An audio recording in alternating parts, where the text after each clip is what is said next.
Saturday, you have Penn State and Wisconsin. Winner goes to the Big Ten title game. This seems like it could be a rout.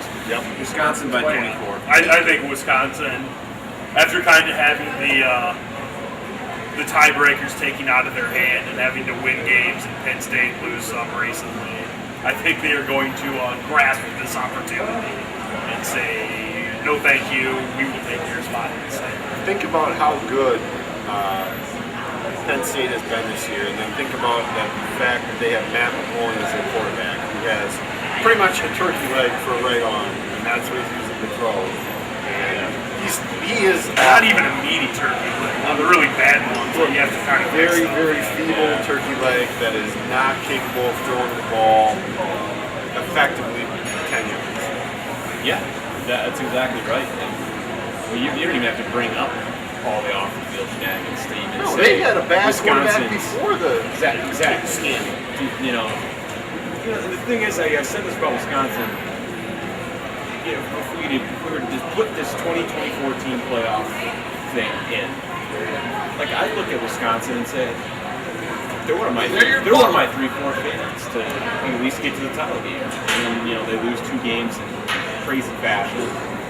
Here they are bringing up the rear again. I think they're still a really good team. That record doesn't really indicate. They're still going to get the road. I mean, they're going to win Saturday. They're going to win probably. Michigan State?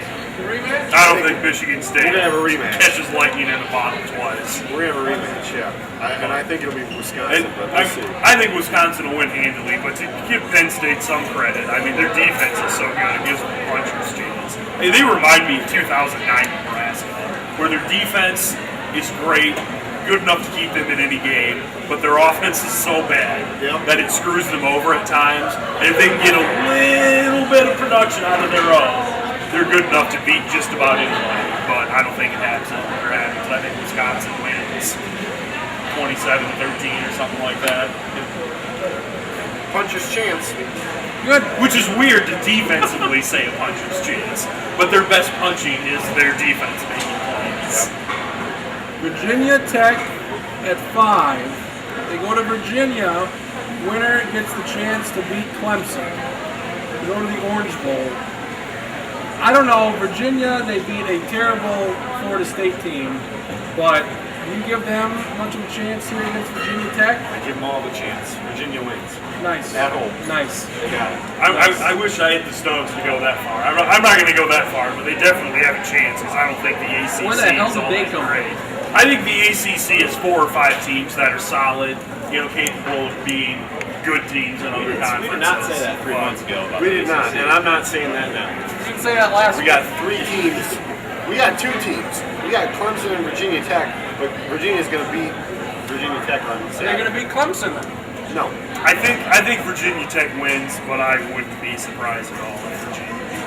I mean, I'm kind of riding this BCS algorithm that if you rise up, you're Virginia Tech, you're prone to these mistakes. They get to 4, and they lose, and they drop You down. rise up, it just leaves your head open to get hit. Pretty much, yeah. Fall back down. That's my thinking. It's nothing really about Virginia. It's the fact that Virginia Tech is now 4th in the BCS. They will lose. That's how this thing has worked out. The ACC algorithm has basically always concluded that Virginia Tech always a step above anybody else in that conference. It's been that way for the past 10 years, more often than not. I think the ACC algorithm is you have Virginia Tech from one side, and then you spin a Wheel of Fortune type wheel to see which of the other 6 teams. And They will, Maryland and NC State aren't on that wheel. Does Alabama have anything to be concerned about at Auburn? Yes. Really? Yeah. They have to be concerned. I don't think they lose, but it goes back to the Gene Chizik theory here. Exactly, the theory of insanity, basically. If they are within 4 points at the end of the game, and then the Drew Ahmed where they're like, Chizik's coming out of the field going like, that's the Chizik. we won. Yeah, see? Shoot. Auburn's not a very good team, though. That's bottom line. What are they at? 24. 3 losses, right? Yeah. Could easily have 4 or 5. I mean, just a couple plays. So, they're a flawed team. I think Alabama should win this game. You should be concerned though. At Auburn, this is the rivalry game that they're making documentaries about. So, you can sort of toss records out the window a little bit. Alabama should win this game, have the edge. I think Trent Richardson will be able to. This is for all the yogurt. This is for all the yogurt. All the you'll play. I think Auburn is all right, but Alabama, after losing the way they did last year, they're playing for blood on Saturday. And the underrated, well, yeah, and money too. The underrated thing since they lost LSU, though, is how good their defense has been. I mean, they average giving up 7 points a game or whatever. Georgia Southern scored more on them than anyone else has the entire season. 2 teams had 14 points, everyone else had less. I know some people find total yards overrated, and I think they can be. I think they're not the most important. Hear me out. Okay. I think at times they are, but if you give up under 300 points a game or yards a game, especially now, really good. That's good. Under 250 is really good. They give up 180 yards a game on defense. They play I'll say. I don't care who you're playing though. If you're giving up 7 points and 180 yards a game, you know what you're doing. I think you got it right the first time. Well, this was before Georgia Southern. There might be a little bit different now. If you give up less than 300 points a game, you've got a chance to win. Really good. I mean, 300 points a game. No, if you give up over 300 points in one game, though, But it's still turnovers, special teams. If you're giving up kick returns, and you're turning the ball over, I don't care if you score 300 points. You're in a good position to lose that game. But going back to that total yards, though, there's so many other things predicated that correlate to wins, losses, turnovers, penalties. I think it's a good showing of how good your defense is in theory, but there's other things that go with it too. I mean, if you give up 290 yards but 30 points a game, you're not as good as the yardage would end up. That is correct. Thank you. And nobody else is giving up, those type of numbers, and there are a lot worse schedules than Alabama's. So Alabama, obviously, they're really good.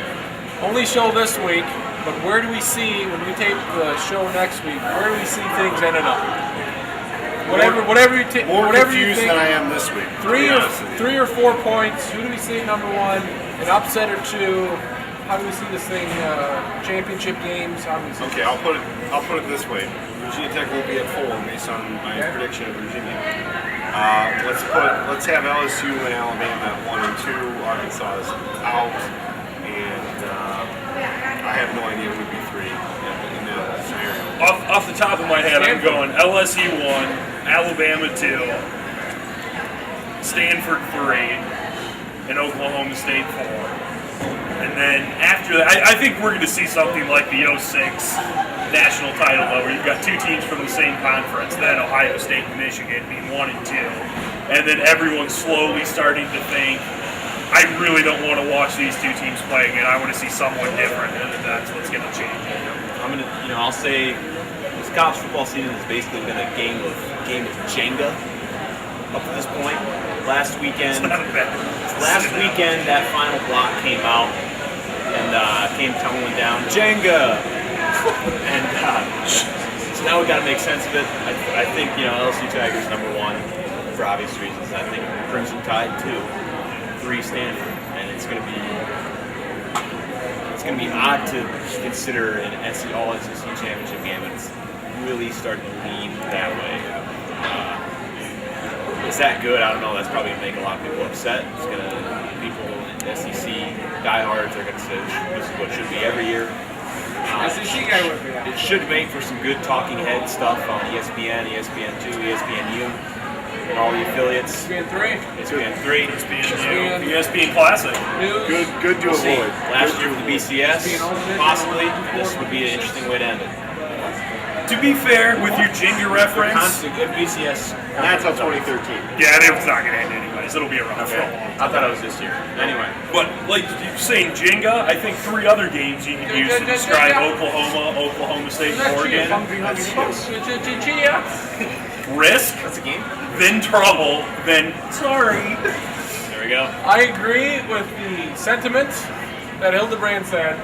People are going to start talking, well, Alabama, let's get them out so we don't see the matchup again. Yeah. But how can you justify not putting Alabama in there when their only loss was in overtime by 3 points To the number one team. to the only one team ahead of them. How In a can you- game where your special teams screwed you over, too. How can you justify putting in a Stanford, a Virginia Tech, anybody else? Because there are no undefeated teams besides Houston. I think and they're not you- going to get I it. think you're right, because right after that game, we're like, boy, we do not want to see that game again. That's awful. Yep. And you left that Michigan-Ohio State game in 06 saying, I want to see that again. I think in this instance, we're going to go the other way, and we're going to kind of warm up to LSU, Alabama. Let's see what happens this time around. I think it could happen, and I mean honestly, if you think that they're the two best teams in the country, and obviously Alabama will base it, other than the fact that they will not win a conference title in all likelihood, but other than that, will have everything else on their resume to show that they probably are the number 2 team. Then you should not look at they played, and I don't want to see them again. It should literally be who the voters think the two best teams are. Because like I've said before, the Coaches Bowl and Harris Bowl control 2/3 of the BCS, so they have much more of a say in things than a lot of people do. And I get sick of people saying, the SEC is, there's 5 times any other conference's talent. They're 3 times. They're 2.5. if it's LSU and Alabama, I can wrap my head around having those 2 teams. And now if it's Arkansas saying we should be in there, then no. We got to But win. You got to win. Yeah. If they win, they beat LSU, then they have a chance. Probably lose to Georgia in the Georgia Dome anyway, so it really won't matter there.